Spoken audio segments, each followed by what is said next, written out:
Mes amis et serviteurs, je vous donne le nom le plus doux et le plus honorifique, puisque me servir, c'est régner, être mon ami, signifie être préféré.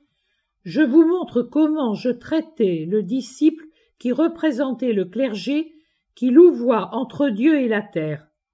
Celui qui a élevé son profit au rang de roi, plus haut que l'intérêt de Dieu et contre lui, alors que ce dernier aurait dû être le roi de son but de vie. J'ai tenu des propos graves, en maître qui éduque et doit également rabrouer s'il voit son élève se tromper. Mais quand j'ai vu que l'autorité du maître ne suffisait pas, j'ai abandonné l'attitude sérieuse d'un maître pour laisser apparaître celle de l'ami, dont le cœur déborde d'affection, d'indulgence, de compréhension. Écoutez les mots que je lui adresse pour le mettre sur le chemin, pour le remettre sur la voie qui est la mienne. Rien de plus doux, de plus attirant ne pouvait lui être dit. J'ai tout essayé pour le sauver. Plus il tombait, plus je me rapprochais de lui. Je n'ai pas atteint mon but, c'est vrai. Vous non plus n'y arriverez pas avec tous. Du moins, la charité sera-t-elle sauve. Douceur, douceur, mes amis et serviteurs, et puis prudence, prudence, prudence et réserve. Hier, je vous ai dit, si à l'avenir vous réalisez un ouvrage ordonné, je ne vous ai pas dit réalisez-le, ni réalisez-le tout de suite. Mais quand vous le ferez, inutile de vous dépêcher sous peine de nuire au lieu d'être utile. Respectez les règles que je vous donne et que je vous donnerai encore. Soyez en même temps respectueux de mes paroles depuis le commencement et un peu aussi du désir de mon porte-parole. Il a lui aussi part à cet événement. Qu'il soit écouté et non laissé de côté sans pitié par excès d'affection pour son œuvre. Ne vous hâtez pas. La vie du porte-parole est brève et le temps est long. Quand le secret de la tombe protégera celle qui fut porte-parole, vous aurez encore bien le temps d'agir. N'ayez aucune hâte humaine, même si elle se revêt de surnaturel. Les choses de Dieu mûrissent lentement et elles durent. Celles de l'homme précocement et elles disparaissent. Voyez-vous, certains désirent en savoir plus sur l'énigme de Maria de Jésus de Agreda. Qu'est-ce qui a gâché l'œuvre vraiment sainte de Maria d'Agreda? La hâte des hommes. Elle a suscité l'attention et des rancœurs. Elle a contraint cette femme illuminée à remanier la partie descriptive. En ce qui concerne la partie instructive, l'esprit a pourvu et son enseignement reste identique. Or, quelles ont été les conséquences de ce remaniement? Une grande souffrance, de la fatigue et des troubles chez Maria de Agreda, ainsi que la corruption de la magnifique œuvre primitive.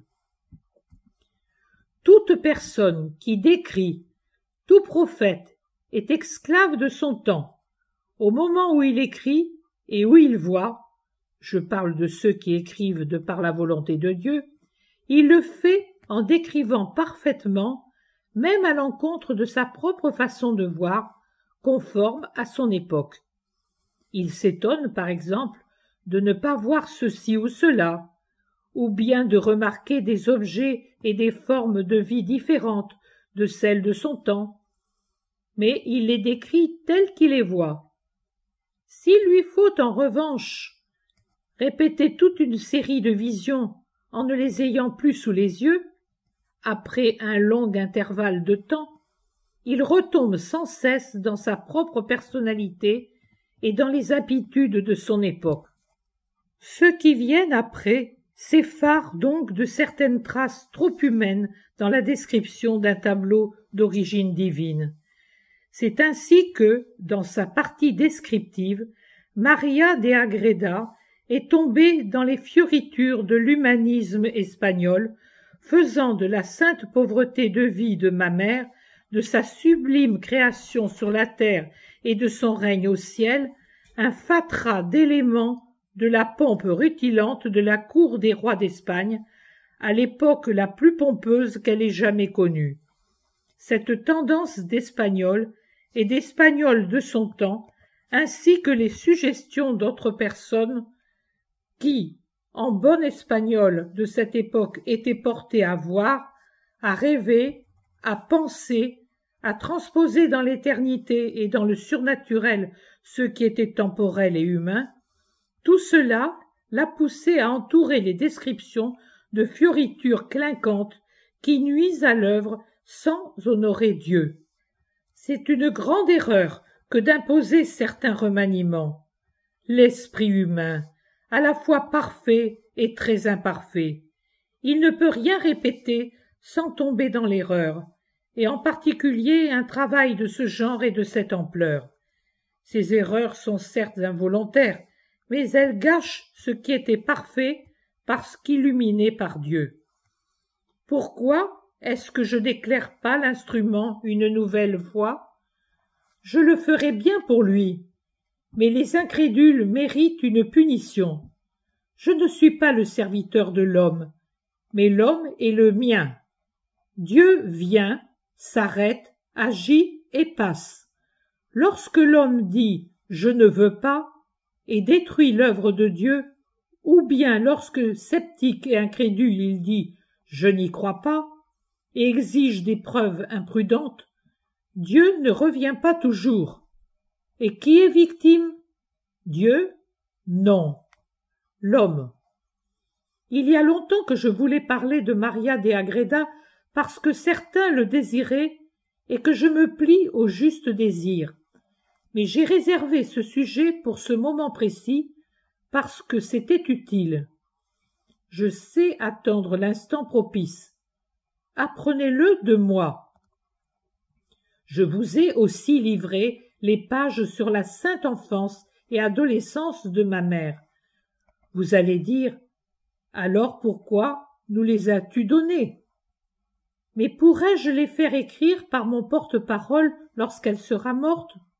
Je le pourrais, certes, car rien n'est impossible à Dieu. Mais je ne le ferai pas, car même ce miracle d'un mort qui écrit ne convertirait pas les incrédules. C'est pourquoi je me sers d'elle tant qu'elle est vivante.